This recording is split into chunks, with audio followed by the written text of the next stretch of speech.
everybody. I can't help but look at maps. We had a lot of people upset about this spot for Atlantis, and I made it clear in my last video that I don't have a problem with parts of Atlantis being from here. I also think that there's a lot of likelihood that there was something here. I think it's all agreed that the Atlantic Ocean was created from the separation of the tectonic plates of Africa and the Americas and the Northern European area. So if it's true that these major land masses separated and created the Atlantic, going right down the middle of the oceans, and if you want to take it further, it's pretty apparent that that line is the starting point where these two land masses started to separate. This is the scar that shows the starting point, and you have a going there, and then it actually, you have this matches this. Now that I noticed when I was a young kid, this broke apart. And where did it break apart? It broke apart right here. So these close land masses, which is only about 2,000 miles apart, started right there in the center where the line is. And this land here and this land here started right there. And if you don't believe me, go right here and look at this. Now look at that little dent, and then go right there and look at that little dent. Are those dents not exactly the same size? You can almost see the hook here where it pulled from. Okay, look at the distance here. I got it at 708, and now we go over it here, go from this to Carport point and measure the distance up to this point, and it's 712 kilometers. So that one was 708 and this is 712. You see a lot of scarring out here, and you see the scarring is where it started to separate. According to just recent videos, the best place to look for Atlantis is around the Azores Islands or at these plateaus that are underwater in the Atlantic Ocean. One thing that the Richat structure does have that the theory of the middle of the Atlantic doesn't have is Plato's south plane. They were about 400 kilometers one direction. I'm going to go a little more to about 600 kilometers in the perpendicular direction, and it created a perimeter of about 2,000 kilometers, maybe more. So when you take a look at this rectangle and you put it on top of your Azores Islands, or you put it on top of your underwater plateaus, you still don't see these ancient million-year striations coming from the mid-Atlantic ridge, or suture, as Randall put it. There's no place that a southern plain could have collapsed into the ocean. So something like this happening? No, I doubt it. Where's all this land now? Where is it? You can see that there's nothing there.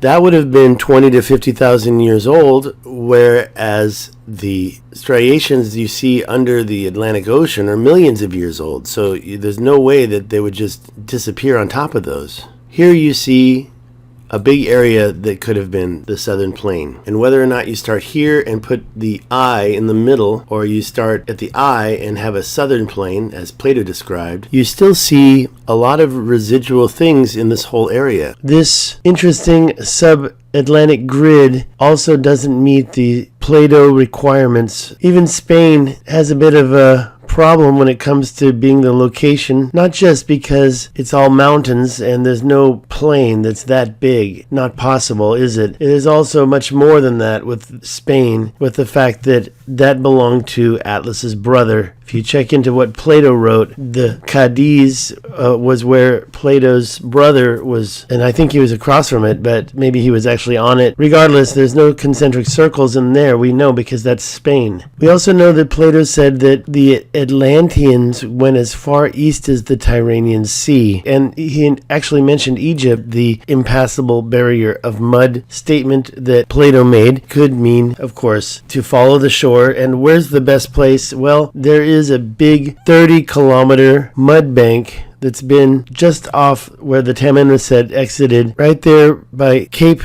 Timorous. Cape Timorous is just south of where the Taman Reset exited. Cape Blanco is just north. It's been called Cape Blanco for hundreds of years. The ancient Maghreb Sea fed the Taman Reset. It also fed another river. Over here, there were several rivers, and there's evidence of having several small lakes, not just one large one. It depended on which point in history you were talking about. Just like the Mississippi River, there are a lot of tributary rivers that will feed into it without hitting the ocean. The Taman Reset was coming from this direction. And one of the things that you can still see under these sand striations are some type of ancient canal. There's some type of a dam going across. These ancient lines are still visible. What are they?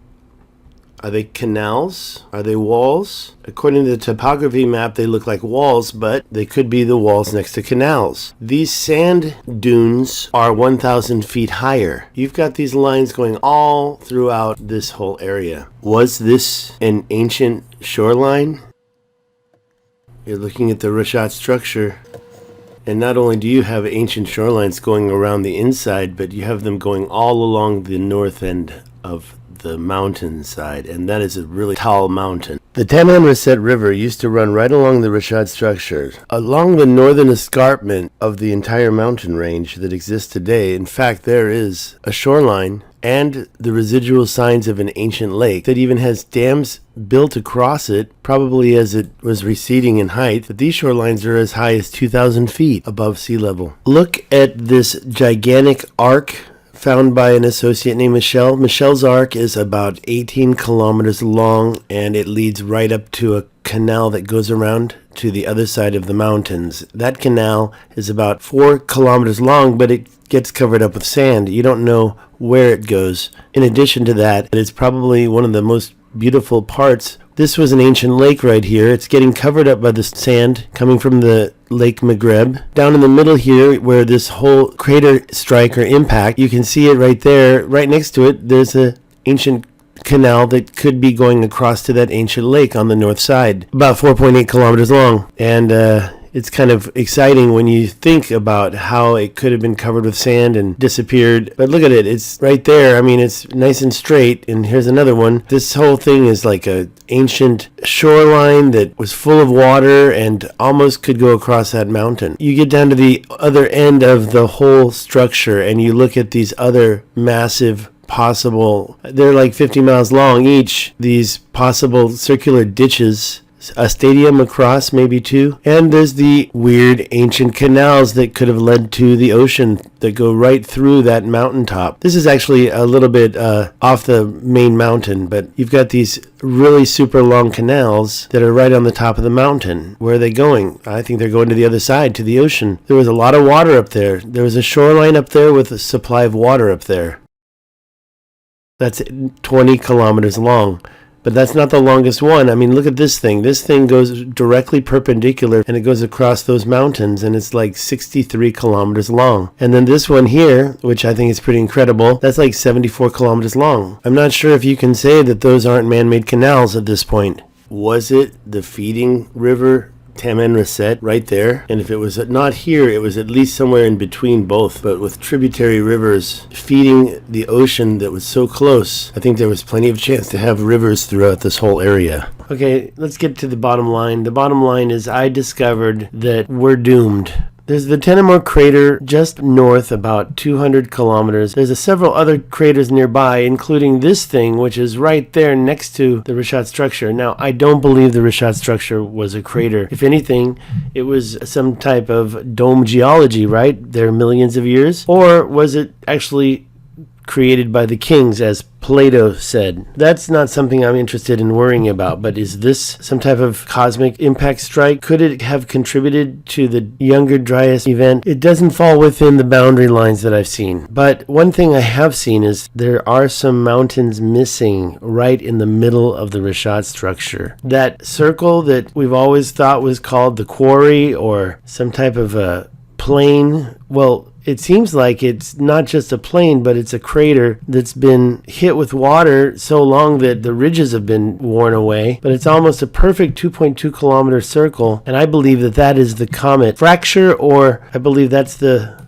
event that took out Atlantis. I do believe a comet did strike bullseye right in the middle. Wouldn't dome geology have created something that looked more like this as opposed to this? I think that's what took out Atlantis. And since there's so many other craters around, I want to know where the String of Pearls Sahara is located.